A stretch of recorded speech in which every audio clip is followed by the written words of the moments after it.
Hello बच्चों, चलिए प्रश्न को समझते हैं। प्रश्न है आपके सामने कि जैसे जैसे खाद्य श्रृंखला से गुजरता है डीडीटी की सांद्रता, पहला विकल्प है स्थिर रहती है, दूसरा विकल्प है घटती है, तीसरा विकल्प है बढ़ती है, चौथा विकल्प है गणना नहीं की जा सकती। तो आपको ये बताना है खाद्य श्रृंखला के प्रत्येक स्तर के बाद में डीडीटी की सांद्रता क्या होता है, घटती है, बढ़ती है, क्या होता है। तो दिए गए प्रश्न की जो मुख्य अवधारणा है वो ये कि आपको यहाँ पर क्या करना है, खाद्य श्रृंखला के अंदर जो डीडीटी होती है उसकी सांद्रता के बारे में पता लगाना है।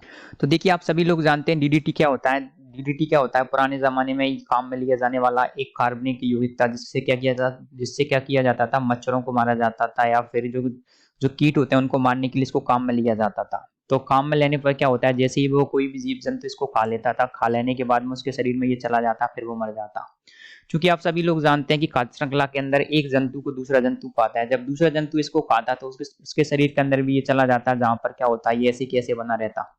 फिर दूसरे के बाद उस उसी उसी जंतु को तीसरे जंतु द्वारा खाया जाता, तो फिर भी यही होता है कि उसके शरीर के अंदर चला जाता। तो इस प्रकार क्या होता है, प्रत्येक स्तर पर, प्रत्येक कोशिश स्तर पर जो डीडीटी की सांद्रता होती है ना, वो बढ़ती जाती है। डीडीटी की सांद्रता शरीर के अंदर क्या होती है, बढ़ती जाती है। जैसे कि आप सभी लोग जानते हैं कि जो मछलियां होती हैं, मछलियों को इंसान खाता है, अगर मछलियों के अंदर डीडीटी पाया जाता है तो इंसान के शरीर में भी डीडीटी पाया जाता है।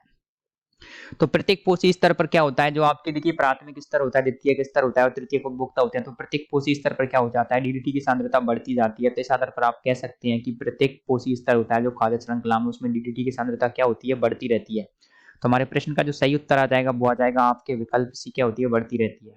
तो आशा करते हैं आपको प्रश्न का उत्तर समझ आया होगा। धन्यवाद।